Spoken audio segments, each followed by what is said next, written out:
So your neighbors are loud. Maybe it's footsteps on the floor above you, maybe it's music bleeding through the walls, or maybe it's hearing annoying conversations in the middle of the night that you definitely do not need to hear. Either way, it's driving you crazy. Well, let me explain to you the right way to acoustically sound isolate your noisy neighbors. And I'm going to offer 3 options: the low budget option, and explain the pros and cons of it. And then I'm going to talk a little bit about some of the things you might be looking at on the internet that are probably a waste of money. And finally, I'm going to talk about the rock solid option that will surely get you the results you want, but may require a larger budget and a little bit more effort. All right, let's dive in. All right, first off, let's talk about a little bit of physics. Quick 60-second rundown of how sound isolation works and why you are probably hearing your noisy neighbors. First, soundproofing and sound isolation works on 3 fundamental pillars. One is mass, so we need a lot of mass on our walls to stop the sound of your noisy neighbors. Number 2 is airtightness. Not only do we need that mass, but those walls need to be airtight, sealed up so that no sound can sneak around, over, or around them in any way, shape, or form. And lastly, ideally, and this is probably the biggest problem, we want those walls to be decoupled from the exterior walls to the outside or your neighbors above you. This also works for ceilings and floors. Same concept applies. We need those 3 pillars: mass, airtightness, and decoupling. So if you don't have all 3 of those, that's probably why you have a noise problem. All right, now that we understand the 3 fundamentals, let's dive into some of the easy, low-cost solutions that you can get right away just in a weekend.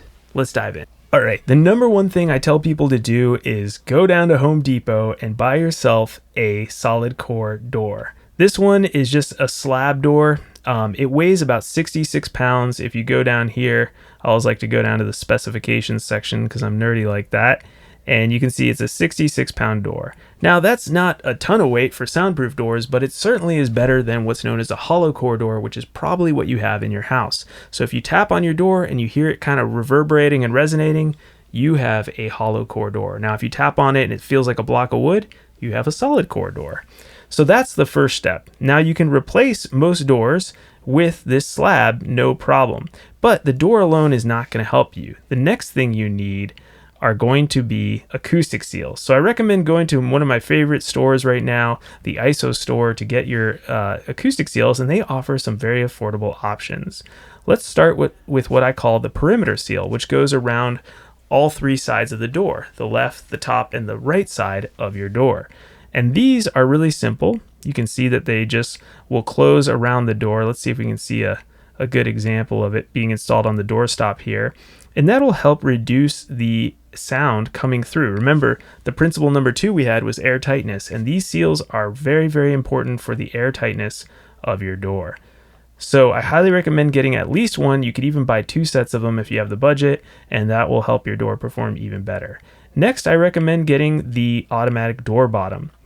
So if you're fancy, you can do a mortise door bottom, which is this, which you actually cut out the bottom of your door and stick that guy in.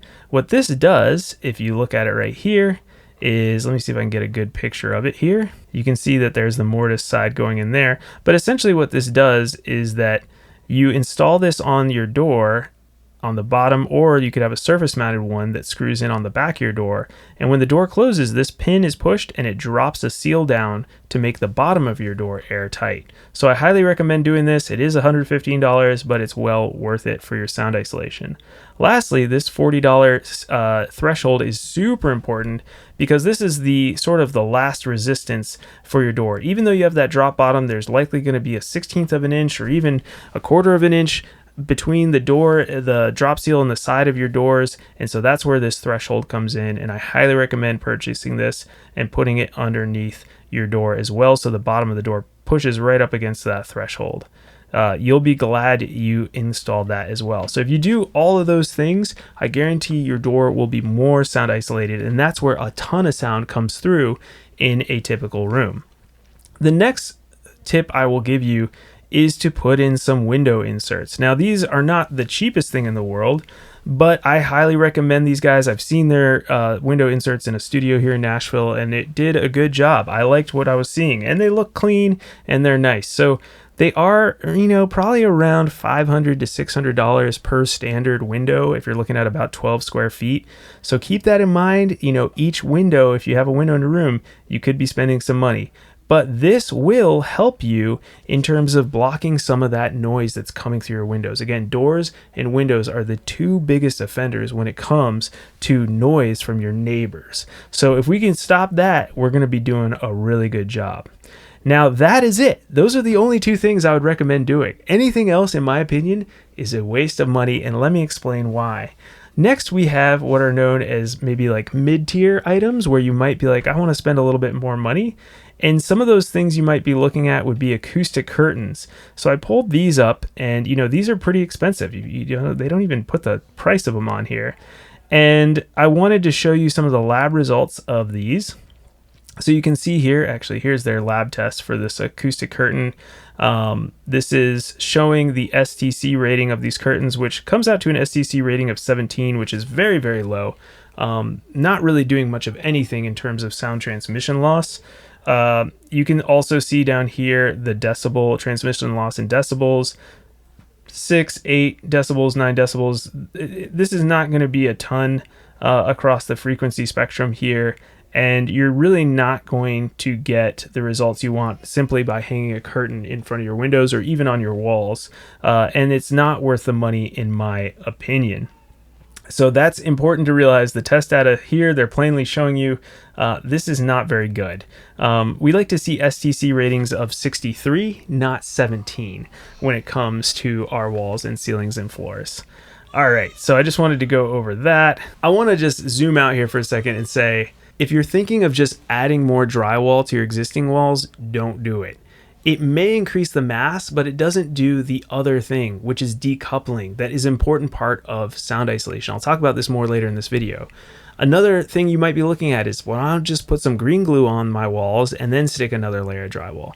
While this is adding mass, and also green glue is a type of damping, it is extremely expensive to do all this, and I don't think you're going to like the results you necessarily get. So you could waste all this money and not actually stop the sound of your neighbors, and then you're just back in the same situation and you have way less money in your bank account. So I don't recommend doing that either. Another thing you might be tempted to do is just buy a bunch of foam and put it on your walls, or acoustic panels and put those on your walls. That might make your room sound better. It might make it so you have less reflections in your room, but those acoustic panels and foam will not stop sound from traveling through your walls or your ceiling or your floor. They simply reduce the amount of reflections bouncing off the drywall in your room. So I wanted to add a word of caution, because those can be very costly things that you might want to do based on things you're reading on the internet. I highly recommend you don't do them. Stick to just the door, the window inserts, and you will notice bigger differences for the amount of money you're putting in. So now you might be wondering, okay, Wilson, I want to do this right. I want to actually be able to rehearse with my band and not hear anything. Or my noisy neighbors are driving me so crazy I can't sleep. What should I do? Well, let me show you the reality of what you would need to do to get the results you are actually looking for. Let's dive in. So here is a blog post I wrote back in 2022 on my website called What Are STC Ratings in Soundproofing? And this is a really good way to show what we're trying to achieve when it comes to sound isolation. So what I'm trying to shoot for when I build soundproof rooms is 60 plus. At this level, good soundproofing begins. Neighbors generally are not disturbed by very loud speech from inside. Everything else you can see, there's going to be some transmission of sound in some level. Now let's go down here. This is another example at 65 plus, again, soundproof. This is actually from the Indo website. And then if we look at, just some of these lower ratings here, loud speech music mostly blocked except for bass. So if we're still getting that low thump, which most people drives them crazy from the neighbors, you won't block it unless you do true sound isolation. So how do we do it? This wall system right here shows you many different types of wall systems you could build. This is the only one I build over here in my soundproof systems if I have the space. There's one other one I'll show you in a second that I build, but this is how we do it. We take 2 layers of 5/8 inch drywall, a 2x4 wall with Owens Corning R13 insulation in the middle, R13 insulation, 1-inch air gap in between, and then 2 layers of 5/8 inch drywall. It gives you an SDC rating of 63. This chart is cool because it shows you how like just one less layer of insulation of drywall, SDC of 57, and if you do it incorrectly, you get dramatically worse results with the same amount of materials. So that's really important to understand here. Your typical wall, just so you guys know, SDC of 36 or even 33 if we go back up here, you know, you're looking loud speech is clear. You know, so a lot of people in this SDC rating are not really getting much. If we look at this example, loud speech can be heard and understood. So that's why your typical walls in construction don't do really anything for you. All right, so then I wanted to show you the other option that we do, and that is using resilient sound clips. Again, we buy them from the ISO store. These are the Genie Clip RST with what's called a 7/8 inch hat channel right here. And I just wanted to show you, we usually attach them to our stud walls, and then we attach our 5/8 inch drywall to that. This is showing one layer. Typically I would do 2 layers, but the concept is what I want you to see. On our ceiling, we decouple, and then on the walls we decouple. This requires construction. It requires ripping out your existing drywall, taking it down to the studs, filling your cavities with insulation if they don't have them, and then redoing the drywall with these resilient clips. Is it worth it? 100% if you want the results you're trying to get. So let's talk about the costs. The low tier cost, you're probably looking at around $1,000 when it's all said and done. It might be a little bit lower, let's say $800 to $1,000. We spend a weekend doing it, and you will dramatically increase the sound isolation in your room if you fix your doors and your windows. Now, if that is something you can do, definitely do it. I think you'll be happy. Now the mid-tier level, this is the danger zone. You could start buying, you know, acoustic panels and things like that, and you might buy a bunch of foam, and maybe you buy those soundproof curtains or whatever, and you could spend anywhere from $1,000 to $5,000 doing stuff like that and not get the results you're looking for at all. So stay away from that mid-tier danger zone. You could spend even more if you add extra drywall, green glue, things like that without decoupling. You definitely don't want to do that. Now for the third option that I recommended that's the best, we're starting to look into the $10,000 to $30,000 range depending on the size of your room. Things get way more complicated, but the results are way better. And this is where I live. This is what I do for a living. I help people out that are trying to figure out that level of isolation. Mainly home recording studios, but we do home theaters, and we also do listening rooms, and we also just do people that generally want to have a quiet working or living environment. All right, so I hope this video has helped give you 2 main ideas and skip that mid-tier of how you're supposed to stop the noise of your noisy neighbors from coming into your space. If that's something you want to learn more about, definitely check out my free soundproofing workshop where I go in-depth teaching you how to do all this, what materials you need, how it all comes together. To watch that, just go to soundproofyourstudio.com/step1. Now, if you want to talk to me directly and see if we can work